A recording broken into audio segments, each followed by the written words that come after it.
Hi, I'm Kaitlynn Wrenn, and this is my persuasive speech. I have my cousin and my aunt watching me on FaceTime. I'm just going to set them up here, and I will start my speech now.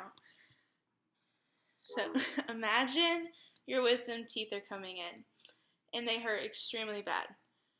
And the only way to get the pain to stop is to remove them, right? But the doctor says they can't take them out for some random restriction that the state put into place. So now you're stuck with that pain for your entire life. Women go through that when they want an abortion, but they can't get one. So although abortions are legal in all states, there are many, many restrictions for abortions in most of the states, specifically the South.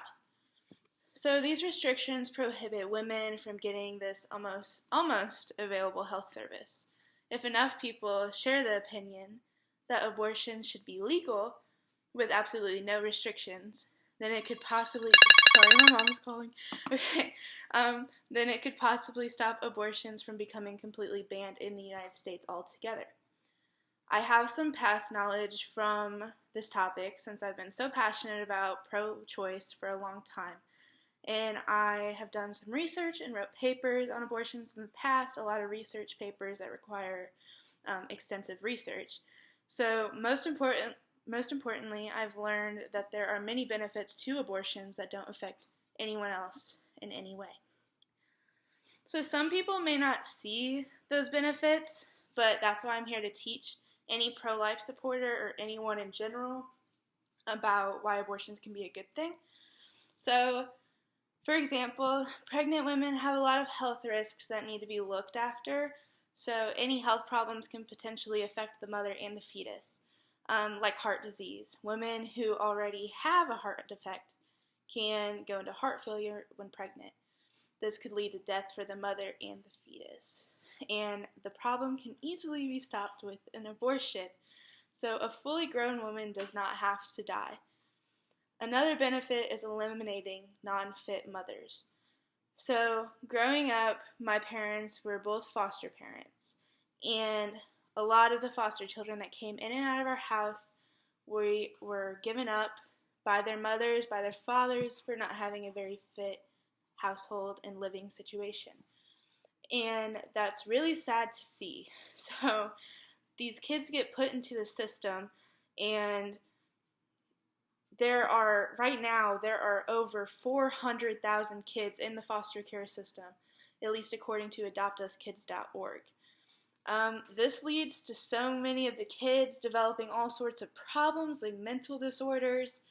The system is messed up, and abortions can keep the foster care system low in numbers, so not a lot of kids will go into the foster care system because abortions can lower the numbers of the mothers giving birth. So having children can just be a burden on any women. There are women who get pregnant when they're teens and they can't afford a child. That happens a lot, and I've noticed it happening a lot more recently in my society today. So there's also a risk of postpartum depression. If a woman has any concerns about these very, very common issues, they should be able to opt out of pregnancy with an abortion. They should not have to be forced to give the abortion or to give birth because of their fears of getting some related pregnancy issues. Taking away a right to have control over our own bodies is inhumane and sickens me to think that there are people who are trying to get our human rights taken away and our ability to control our own bodies. Abortions with restrictions are the exact same thing as getting permission from the government to get a tattoo when you turn 18. So it just amazes me that there aren't any restrictions on men controlling their own bodies. If they want, they can even go and get a vasectomy. You're probably wondering what these restrictions that I keep mentioning are. Well, each state has a set of rules that a doctor must follow while evaluating women to see if they can have the abortion. So we'll use Illinois as an example. In Illinois, there are only 2 restrictions put onto abortions. It cannot be covered by health care, and parental contact is necessary before an abortion is performed. So an example of more severe restrictions is like in Louisiana. So in Louisiana, abortions are not covered by insurance. They ban abortions after 20 weeks of pregnancy. Parents must consent to the abortion. And patients are required to be in counseling and wait to get the abortion 24 hours after their counseling appointment. So these restrictions are pretty difficult when a pregnancy patient is going through hard times anyway, with deciding all of this life-changing stuff. All of this information can be found on the Planned Parenthood website. The obstacles to get this certain procedure done can be hard on a patient, and they could even try to hurt themselves to kill the fetus.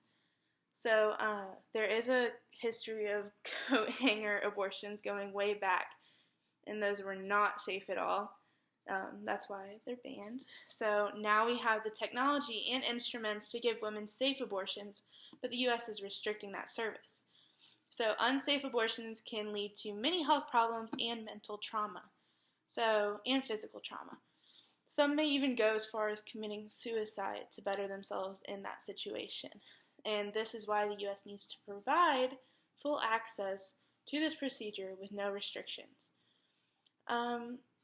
Abortions can be performed safely by doctors, and women can get more than enough resources to make sure they are making the right decision at those medical offices like Planned Parenthood.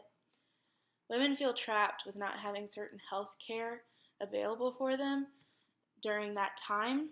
Needing a warm environment to make a life-changing decision is important. It's mind-blowing that people want to take this away from women, and it amazes me and questions the compassion of others. The benefits of abortions, control of oneself, and safety of others should be enough to keep abortions legal in the United States. Thank you.